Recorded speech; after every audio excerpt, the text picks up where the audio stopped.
Hi, and welcome to the Power Hungry Podcast. I'm Robert Bryce. On this podcast, we talk about energy, power, innovation, and politics. And we'll be touching on all of those today with my guest, Jesus Nuñez. He's the co-founder and CEO of the Nuclear Alternative Project.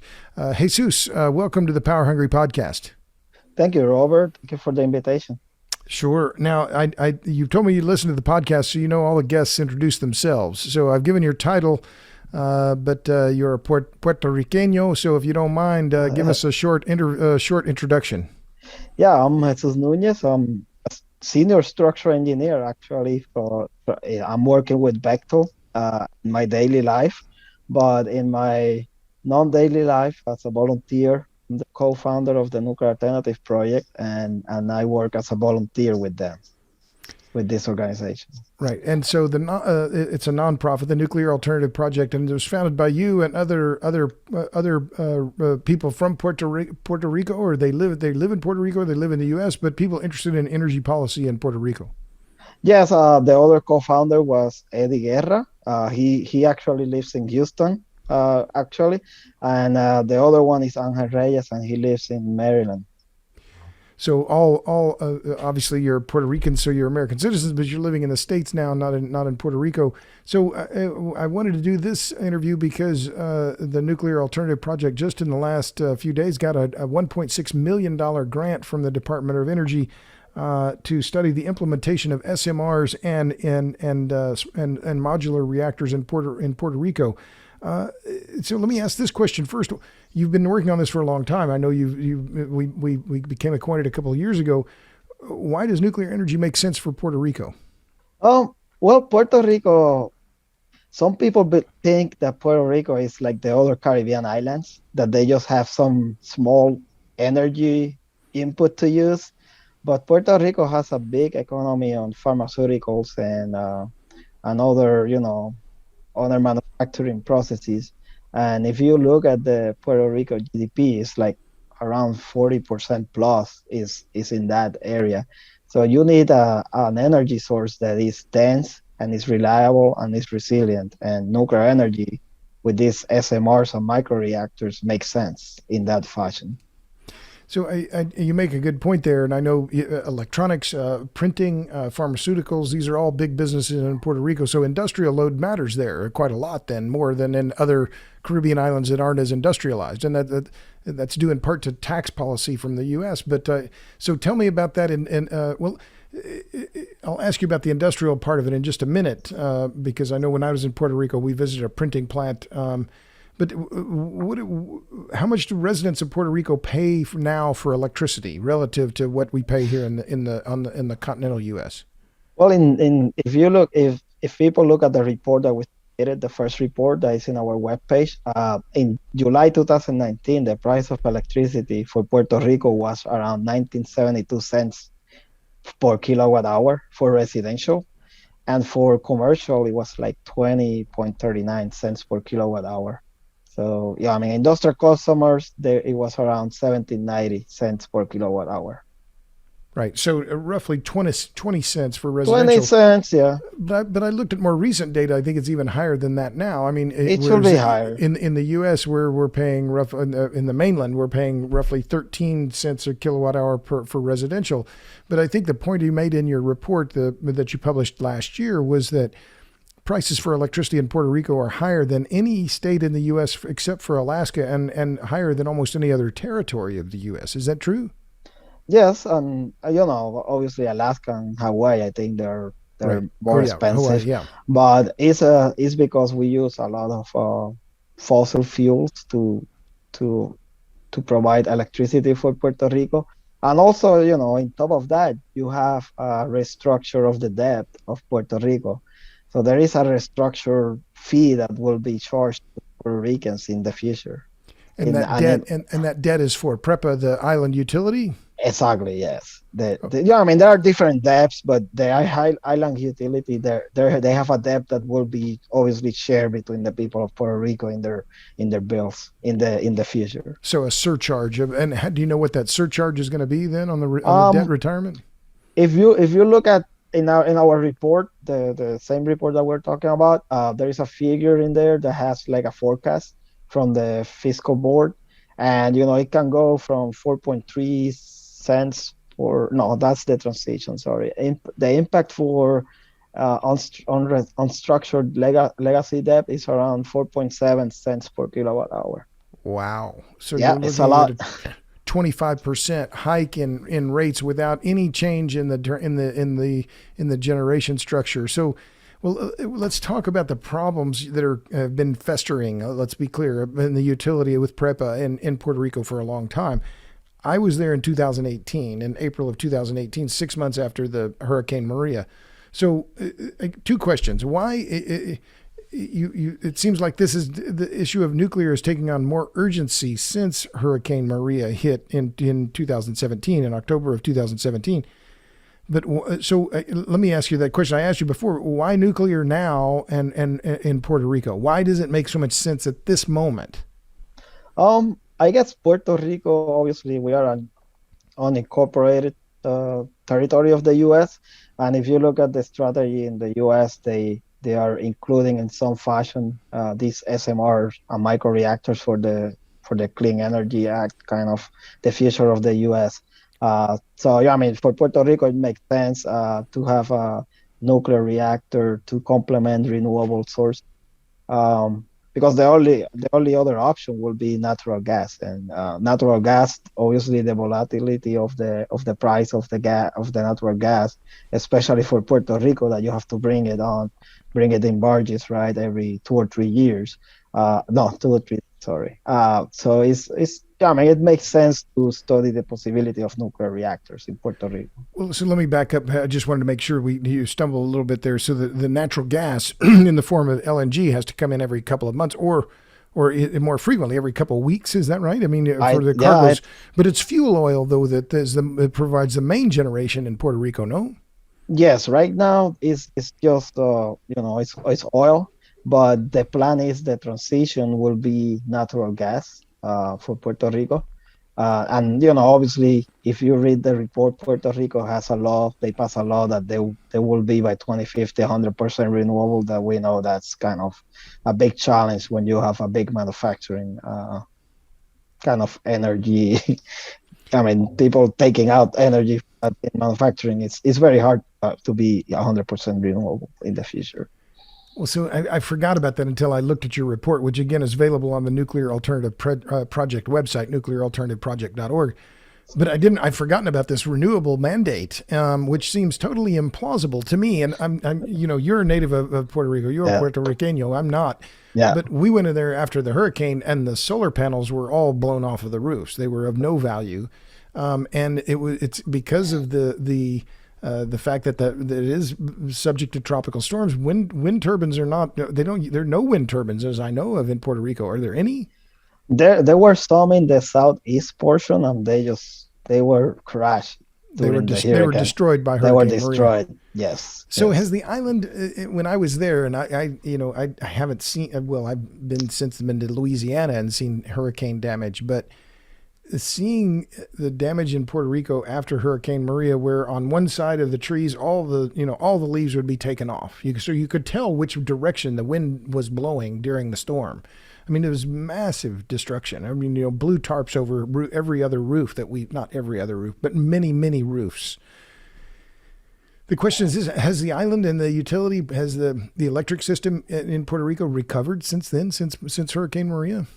When you call recover, I don't know if you mean having enough resiliency, but yeah, I mean the people have electricity for sure. The reliability and resilience of the system is not as good as you will expect, obviously, and that's why some modernization projects in the near future with the new private public partnership that the government did with Luma for the transmission and distribution lines. But also you need new generation assets too. And that's been part of the process too.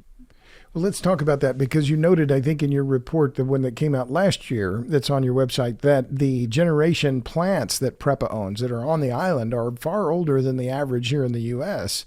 So you Yes. have not just a problem of old infrastructure, you also have a problem with blackouts. I didn't realize this, that you pointed, I couldn't find the data, but that blackouts or brownouts or rolling blackouts occur 12 times more often in Puerto Rico than they do in the U.S. Yes, they do, and actually, probably we're speaking right now, and someone is having a blackout because there is on paper there is like around, if I remember correctly, around 6,000 megawatt electric in on paper that the PREPA can provide, but in reality, because there are some plants that they cannot use because of EPA regulations, and there are others they are fixing because they are too old and they, I mean, just imagine you have these are so old that you have to order these parts to Europe in Europe, and it takes like 6 7 months to get the part. Yeah, I mean, just that old, because So to backtrack for a moment, Jesus, you're saying that the installed capacity of generation on the island of Puerto Rico is about 6,000 megawatts, yeah, but it's not, it's really not 6,000 because no, a lot of it is just unreliable or not maintained, so that you don't have as much. So I'm just thinking ahead about, well, if you had SMRs and you could deploy them at 10, 20, 30, 40 megawatts, then, you get 10 or 12 or 20 of those, then you're in business, right? You've got, at 30 megawatts or so, you've matched existing capacity. So give me your vision for your native island. How do you see what's the blue sky it for me? If you had to wave the magic wand and you went to the Department of Energy or the president, what did they say? What do you want? This is what I want. I want it to happen in 10 years. Tell me, what would that look like? our vision in the nuclear alternative project is that an SMR or even a microreactor. There are two visions. One is that if something extreme as a hurricane or even a big earthquake happens in Puerto Rico, you could deploy a microreactor and install it fast and give electricity to the people. If you lose one of these big generation assets, right? And then you have electricity for critical infrastructure like hospitals and airports and things like that. And and the long-term kind of vision is to have some of these microreactors to complement the renewable energy that they are planning for the future. Because we know that for sure Puerto Rico needs a base load that is clean and reliable, and nuclear makes sense. On top of that, Puerto Rico doesn't have a lot of space. So I mean, you need some dense energy in order to Puerto Rico to grow economically. Another aspect that we If believe. I could interrupt, Oh, because go ahead. I like that idea about that. Yeah, it's an island, and it doesn't. I drove around a little bit. I'm no expert on Puerto Rico. I was only there a few days, but there are a lot of settlements all across the island. It's not like there are other wide open spaces on the island where people don't live. So if follow up on that, the need for dense energy, because I'm in complete agreement. Why does it matter in Puerto Rico? Oh, well, Puerto Rico depends mainly on, obviously every place depends on their economy, right? And Puerto Rico right now they only they don't have a big tourist GDP. They mainly, like we said before, they depend mainly on the manufacturing process and all of that. And then obviously they get some federal funding. If Puerto Rico wants to grow economically and be part of, I guess, part of the U.S. or I mean, they need to generate some revenue in some fashion. Our vision too is Puerto Rico could be producing hydrogen or any other source of energy of the future with microreactors, because the energy is so dense you can generate more in that smaller space, right?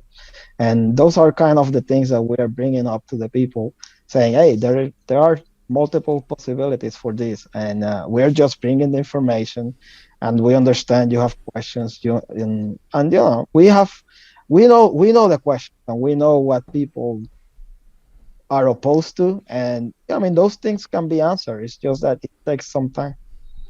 Well, you included in your report from last year that you'd done a survey, some over 3,000 people, and some 94% were open to the idea of nuclear on the island. I mean, that was a pretty high number. Why do you think that is?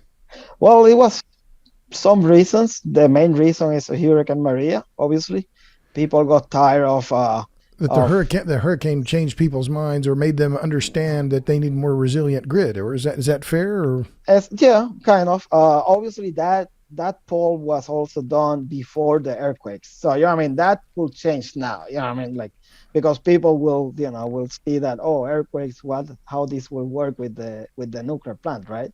mm, Uh, but uh, but in general, people are open to listen to new ideas.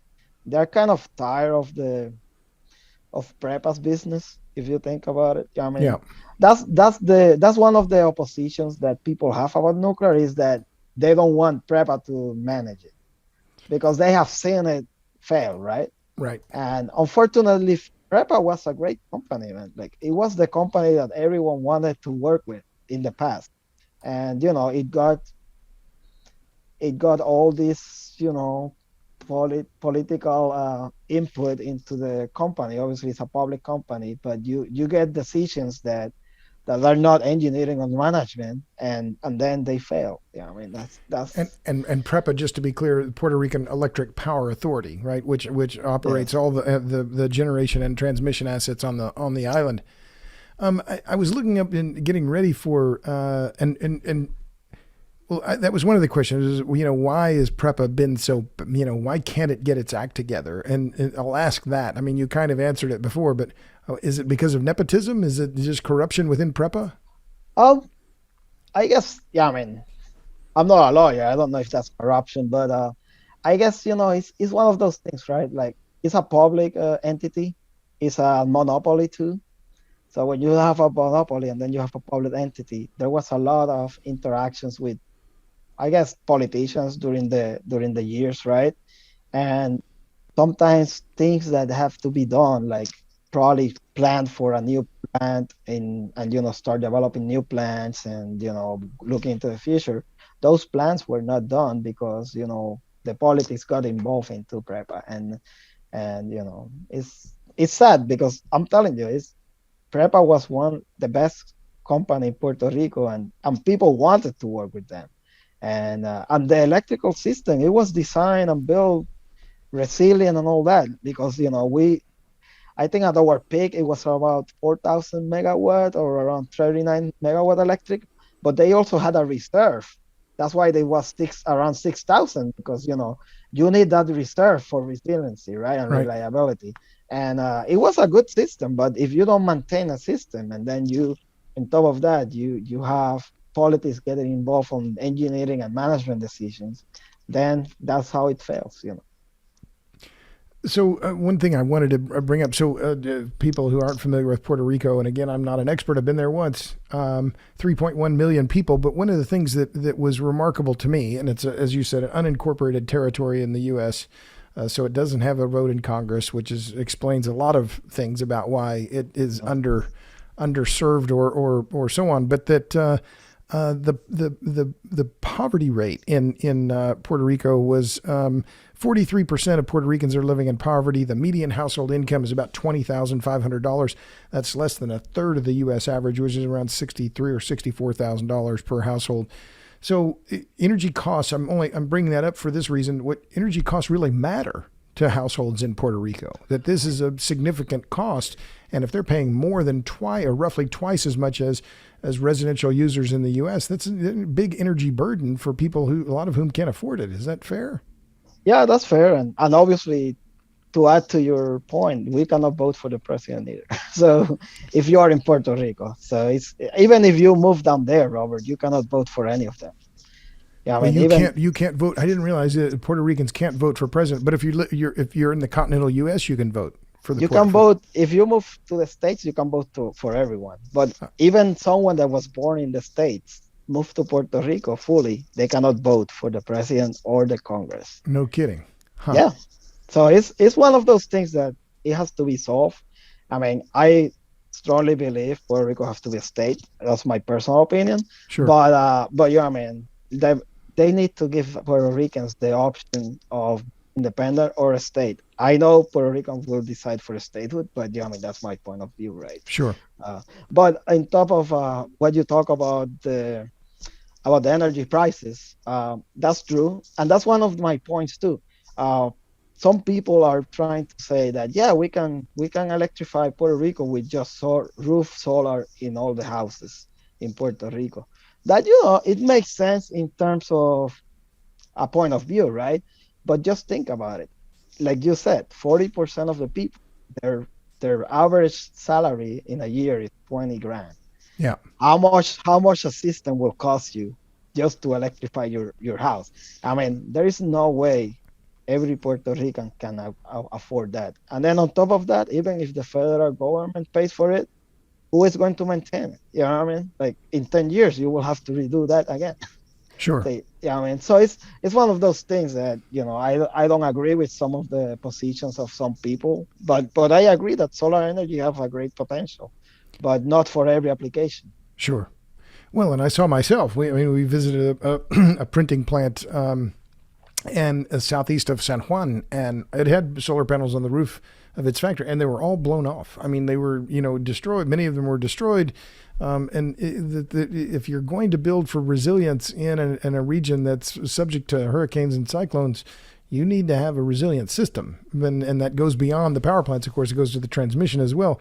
So, what about the Jones Act, because that figures into costs as well, right? Because you can only use U.S. flag vessels to carry the fuel oil. You can't bring in foreign LNG. I mean, there are a number of things that make Puerto Rico I'll use the word weird in terms of its ability to get the energy and manage the trade and escape from a lot of the poverty that's been plaguing the island for a long time.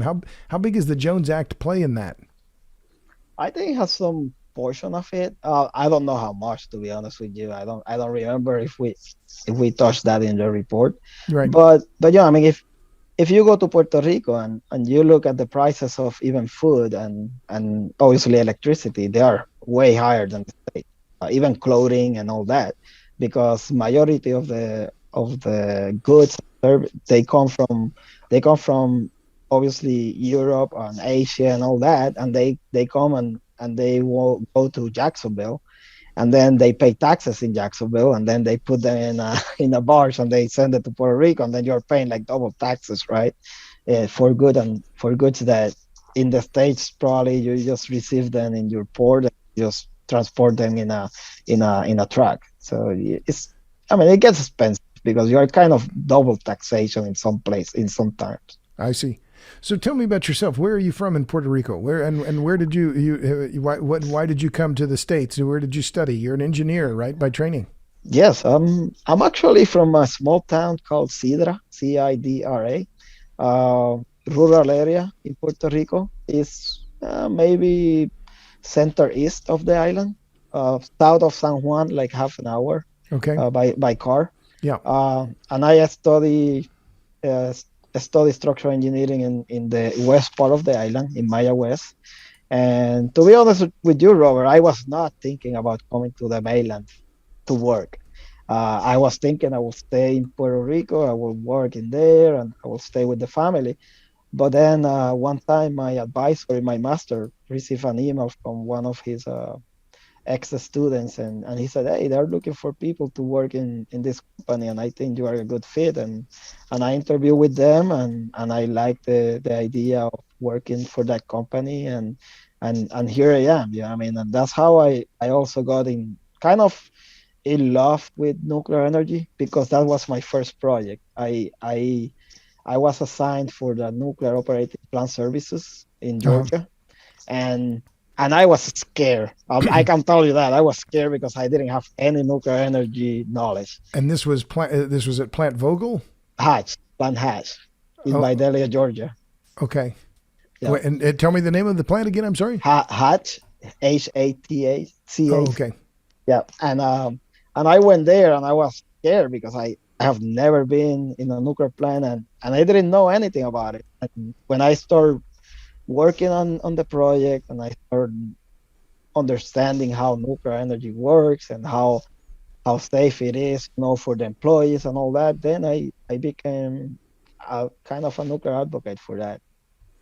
Gotcha. I see. So I wasn't familiar with Plant Hatch. I just looked it up. So it's owned by I guess it's Southern operated company. by Southern So, Company, right? yeah. The big so you worked for Southern, and then you went to work for Bechtel after that. Is that? No, I work with Bechtel all my entire career, but Oh, okay. we were providing engineering services to Southern Company. Oh, I see. Okay, Yeah. gotcha. So I saw from Cedra. So we were in Humacao, which is east of Caguas, which is near Cedra. So I'm just I pulled up the map to figure out Yeah. um, where you were from. So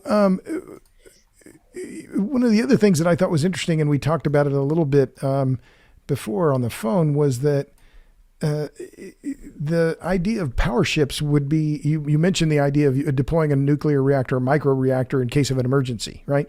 But one of the options that's become, I think, very attractive is nuclear power ships. And Rosatom, the Russian company, has deployed the nuclear power ship in Siberia. A number of companies are looking at power ships and using nuclear reactors, including Thorcon. But it would seem like a power ship like the one that was deployed in Panama, the MH-1A. Well, MH-1A, that's right. Yeah, it was deployed between 1968 and 1976 in the Canal Zone. I mean, wouldn't that be an option as well for Puerto Rico, and maybe using It a could power ships that you could moor offshore? it could be an option too, yes. Yeah, we're not studying it, but yes, it could be an option. And actually some people have asked us about that.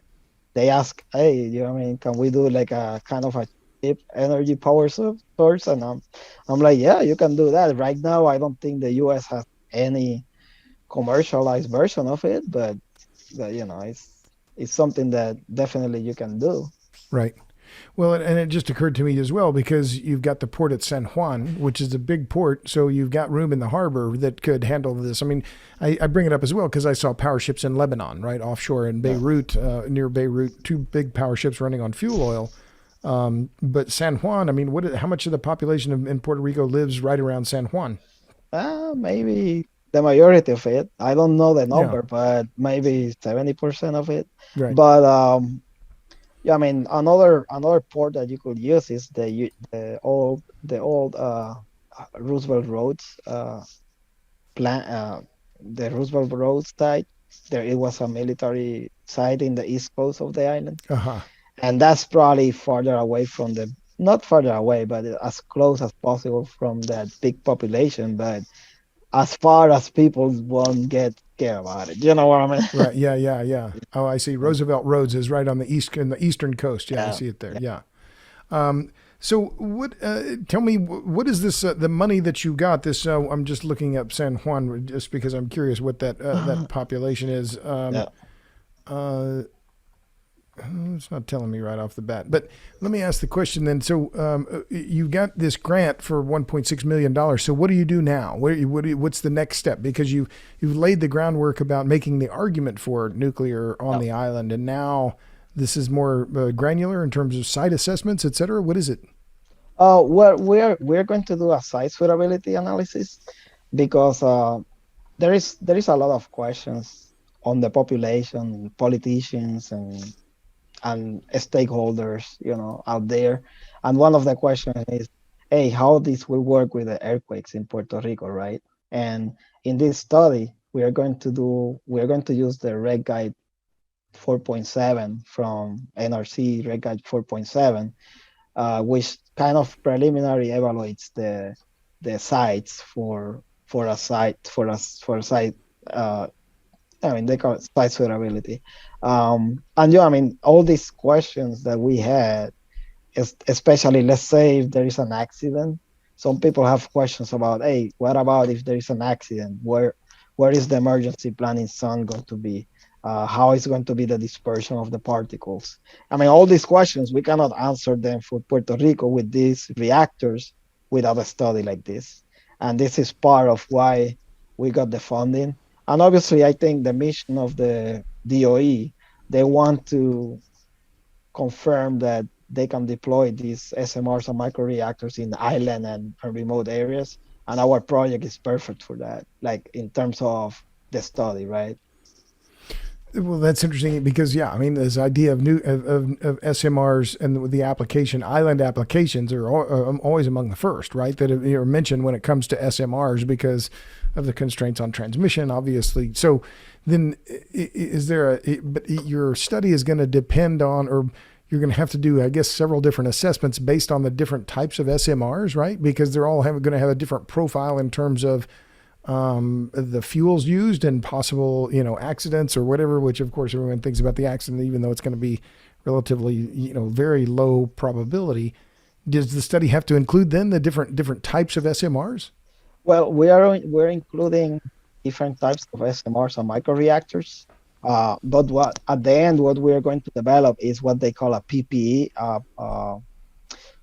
plant parameter envelope, Uh-huh. and those are kind of envelope the parameters that the NRC uses for an early site permit. So that will come into picture based on our studies on hydrology, on geology and seismology, but then also incorporating the information from these vendors that are going to provide the information for us. So this, even though we're doing this for specific vendors, at the end of the day, if another vendor in the future see this study, they can probably do a minimal amount of information kind of calculations. They can fit the reactor in our study. I see. So Yeah. so this is the stepping stone or another brick in terms of the progression and how in positioning Puerto Rico as one of the, is it safe to say then one of the early candidates for SMR deployment? Is that what you're aiming for? Yeah, I mean, in our organization, Robert, to be honest with you, one of the main concerns about the Puerto Ricans is that they don't want to be the first of a kind, Mm. because of things that happened in the past between the government and Puerto Ricans, and obviously the opposition that exists in Puerto Rico. That is small, but it exists. That's the first thing they bring up. They, oh, you want us to be like lab rats, right? And that's why we understand that Puerto Rico, even though you can probably do it, it will be very difficult because it's one of the biggest oppositions for the first of a kind reactor in Puerto Rico. So the way I'm hearing you say it is there's distrust of the government of all kinds, right? But particularly in Washington and in Puerto Rico, Well, it wants to be a candidate, but doesn't necessarily want to be first on the list. the federal government in Puerto Rico have a good standing in terms of what people trust, but the people that oppose people typically the people that oppose to these developments are people that are pro-independence of Puerto Rico.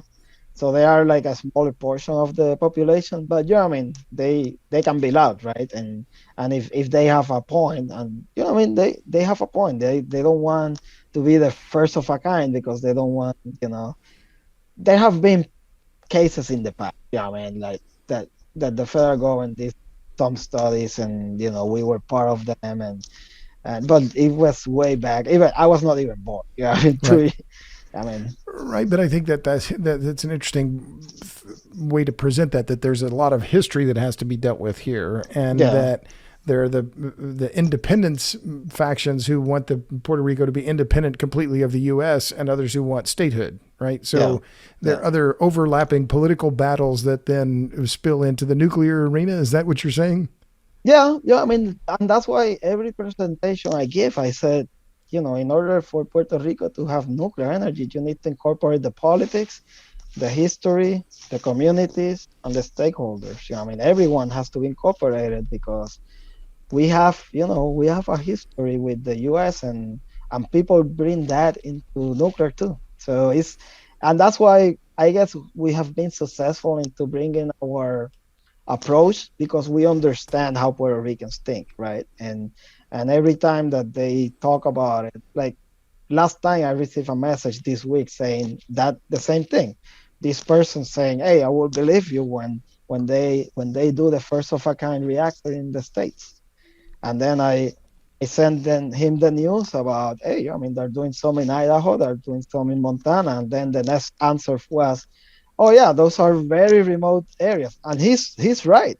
Yeah. And then I said, well, there is another that is being going to be deployed in Oak Ridge. Oak Ridge is kind of a bigger kind of city. Yeah. So after that, he kind of stopped. But I mean, those are the things that, I mean, even if you are pro-nuclear, yeah, there are good questions, Robert. And Sure. and I think the common person out there, yeah, obviously they think about lower electricity reliability and all that, but they also believe about their safety, and they want this to be correct, right? In order for them to say, yeah, go ahead and do it in the islands. Right. Yeah, I was looking at your report. You said that Puerto Rico gets 2 LNG cargoes per month. Well, so is that LNG or is that LPG? Is that propane or butane, or you're running some LNG for power generation? Is that right? Or I I I think it's LNG. I don't okay, remember what okay, what yeah, what they use. Yeah. no problem. But I thought that was a good point about resilience. That you're only going to need to refuel the reactor a couple of times. Once you'll have a shipment. Whatever you said, shipment for nuclear fuel for each SMR will be in the order of every 2 years, and 10 to 15 years for microreactors. So Yeah. you're not going to have the kind of shipping burden that with a reactor that you would with, excuse me, a fossil fuel powered plant, right? Yeah, that's one of the benefits of it. Obviously, there are some manufacturing plants that they have cogeneration already. Right. So they store actually this natural gas in there and all of that. But with our conversations with some of them, they don't really want to be running cogeneration plants. Yeah, I mean they want a resilient energy. And yeah, I mean they look at our project and they see an opportunity. They're not going to say, yeah, we're going for nuclear, because they want to see all these studies. And that was one of the parts that I guess we got the funding too, because they are going to be integrated into this study too. Uh huh. The Yeah. industrial plants will. Yeah. Kind of, they will give us some input into the study. I gotcha. And what's the deadline for the study? You got the grant. When do you have to finish this? It's the estimate completion time is like a year after we start. Obviously, right now we are in the negotiation process. We are giving all the contracts and all the information the government requests for all these, to get the grant, the funding money. But yeah, I expect maximum a year, 14 months maximum. I see. So late 2022, early 2023, something like that. Yeah, something like that. And so, if you mentioned the possibilities for reactors, that at the tie end you could get to maybe 75% or so of replacement of PREPA's existing generation fleet. The other was, you said, the option of deploying one modular reactor in case of an emergency. But is there a reactor size then that, given your knowledge of the scale of the grid in Puerto Rico, what would be the appropriate size of a reactor for the island to get started? 30 megawatts, 50 megawatts, 100? What would be a reasonable size, do you think? Um, are you talking about? Yeah, I mean, if it's a reasonable size in terms of the grid, are Yeah. you talking? Yeah. Yeah. In terms of the grid, what the study found, there is a portion that talks about the grid too. What the study found from our experts in PNNL, the Pacific Northwest National Lab, is that if they keep the amount of power that the existing plants use, like around 400 megawatts, right? The Palo Seco and all those plants, they generate 300 through 400 megawatts. They can be integrated with minimum amount of changes into the grid. And then for microreactors, the same thing. Like if they if they are located in the high concentration areas close to where the plants are right now, then you have the minimum amount of changes into the grid. But if you locate them in areas that obviously there is not an existing plant or existing this how you call it, transmission High line, voltage yeah, transmission. Yeah. yeah, transmission, or then you will have to spend money. But that applies for everything, right? Sure. Yeah. So you're saying that you could put a larger reactor at Palo Seco, which I've been there before. I think Palo Seco Yeah. is 600 megawatts if memory serves, but you could put a larger reactor there, and then the smaller reactors elsewhere around the island. Is that what I've heard you say? Yeah, it's kind of that. Obviously, you have to, with nuclear, it's kind of different. You still have to consider the density of population, right? Right. So So that's one of the parts I think the DOE and ourselves are interested because, obviously Puerto Rico, the density of population in Puerto Rico, if you compare them with other states, is very high. So that's one of the parameters that you have to account for when you are setting a nuclear reactor.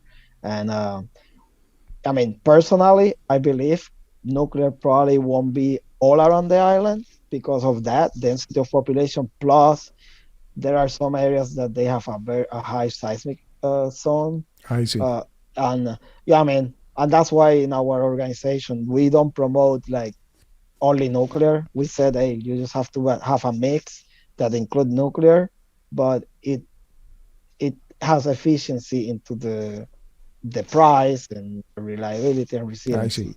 So that's why we said that because technically I know personally that it will be very difficult to have nuclear energy all around the island. Right. Yeah. Gotcha. Well, yeah, there are constraints, and I'd forgotten about you. You got, I mean, Puerto Rico's been through it, right? You got hit by the hurricane. You got hit by Hurricane Rita, then get hit by Hurricane Maria, and then you had, well, now I guess what 2 years later you had the earthquakes. So I mean, it's been a very difficult period of time for Puerto Rico in general, but also this is hell on your energy infrastructure, no? Yeah, and yeah, I mean, even the University of Puerto Rico in Mayagüez, they did a study on they need to increase the risk of seismic load into the building infrastructure, Right. and it was kind of interesting because we already knew that the areas that we are selecting are not increasing that much because they are not that close to these new faults that they knew that they existed, but inside the island, but they are typically in the southwest portion of the island. So yeah, I mean those areas that we're selecting for our study, they are farther away from those areas, so the risk of seismic is lower. I And see. yeah, I mean it's one of those things that all these things are integrated. Like we knew about this. There was a study in the 70s. There was supposed to be there was a study to put a plant in the south portion of the island. And then when they start doing the seismic evaluations, they found out that it will be a higher seismic risk. So they moved that plant to be built in Arecibo. They call it Islote. And that's one of the areas that we kind of selected because we knew that it would be a lower seismic risk because of these studies that previously were And so done. just to be clear, you were saying they were looking at a power plant site, not necessarily a nuclear plant, but just No, it was not. It was a nuclear plant. oh, really? So I didn't know Yeah. about this. So there was a plan to put a nuclear plant on in Puerto Rico in the Oh, 70s. they bought the plant. They bought the reactor and everything. No kidding. So Yes. this was PREPA back now 50 years ago? Back, yes, yes. It was, I think, if I remember correctly, around 400 megawatt electric. I'll be darned. Yeah. Okay. But it never Uh, never happened. it never happened because I think during that time, all this, I don't remember. Prima Island happened Yeah. Yeah, about that time, right? 1979. And then, you start having issues with the financing and, all those things. So they shut down the idea. I see. But yeah, those are the two projects that Puerto Rico have had with nuclear is that one that I'm talking about in Islote, and obviously the reactor that is the west part of the island, Plant Bonus, that it was a experimental reactor. I mean, Huh. it was not a reactor to generate electricity. It was more experimental. I They see. did they did two. They did one in Puerto Rico and one in the States. I don't remember the state, but it was too costly. When they were doing the cost of electricity based on that reactor, it was too costly, so they just shut down the idea of it. I gotcha. Yeah. So my guest is Jesus Nunez. He's a friend of mine. We've been acquainted for a little while. He's the co-founder and CEO of the Nuclear Alternative Project. You can find his work at nuclearalternativeproject.org. So just a couple of more questions, if you don't mind, Jesus. And this has been great. I've been, glad I've been following what's been happening in Puerto Rico for, since I've been there and want to stay in touch on this. But why do you care so much about this? I mean, you're obviously putting a lot of time and effort into it. Why? Well, I was born in Puerto Rico. I grew up in Puerto Rico, and I studied my university in Puerto Rico. The university in Puerto Rico that I studied was the University of Mayagüez. It was financed by the people of Puerto Rico. I see this as an opportunity to give something back to them. Even though maybe majority of them don't agree with what I think about nuclear in Puerto Rico, but that's one of the reasons I kind of do this as a volunteer. As a volunteer, also, like I wrote to you in Twitter, like I'm a very fan of Roberto Clemente. He was a great baseball player, but also he was a great human being. You know, I mean, he died helping people in Nicaragua after an earthquake, and I mean, it's something that, I mean, I guess if you have met other Puerto Ricans, you have seen that. Like we care about the people that we grew up with. And Clemente's as a Puerto Riqueño, he's a hero on the island, right, and has been for a long time. It is in the island. It is in Nicaragua and other parts of the world. Yeah, it is, because he gave his life to people that, yeah, I mean, he didn't grow up with people in Nicaragua, but he gave his life flying there to bring food and things for people that they have an earthquake that happened, and he flew in there. He had a great commitment for other people. So I also ask these questions of people. So you're a busy man. Obviously, you've got. You told me you're married. You have a family. You have kids or no? Oh yeah, I have three. You have three kids. Okay, Yeah. so between all of these things, you're a busy man. So what are you reading? I don't actually read, Robert, to be honest with you. Uh, when people ask me that question, I used to read a lot of engineering books. I'm kind of a nerd in engineering, Uh-huh. but right now with the work I do with the nonprofit, all the time goes with that. You know, it's between my work at Bechtel during the day, my work with the nonprofit, and the family. You know, that all my time goes in there. So I don't. No problem. No shame in Yeah. that. Well, last question then. So what gives you hope, Jesus? What gives me hope? You know, I was last week in Puerto Rico, and I was talking with this Well, person. just last week you were there. Yeah, I was in an energy event there, and that's where I received the news about Oh, you the were in funding. Puerto Rico when you Yeah, heard I news was. about the DOE grant. Well, Yeah, that's handy. That yeah, must have felt good, no? yeah. It felt good. But what gave me hope is I was talking with this young person, probably in his 20s, and he was a bartender in the hotel I was staying at. And I started speaking with him, and he has a lot of hopes for his future, you know. And I didn't see that before when I was in Puerto Rico. You know what I mean? And I think after the hurricane, people start believing more on themselves, Hmm. and and I think it's something that move our organization too, because we want the best for Puerto Rico. You know, even if Puerto Rico doesn't consider nuclear, we want them to have a knowledge about what it could be, or how this could help in a larger future Puerto Rico, if you know, if they accept it. Well, that's a good place to stop. Yeah. My guest has been Jesus Nuñez. He's the co-founder, excuse me, and CEO of the Nuclear Alternative Project. You can find him and his work. He did a great report on Puerto Rico last year, but it's available on nuclearalternativeproject.org. Jesus, thanks for being on the Power Hungry podcast. Thank you for the invitation, Robert. Anytime.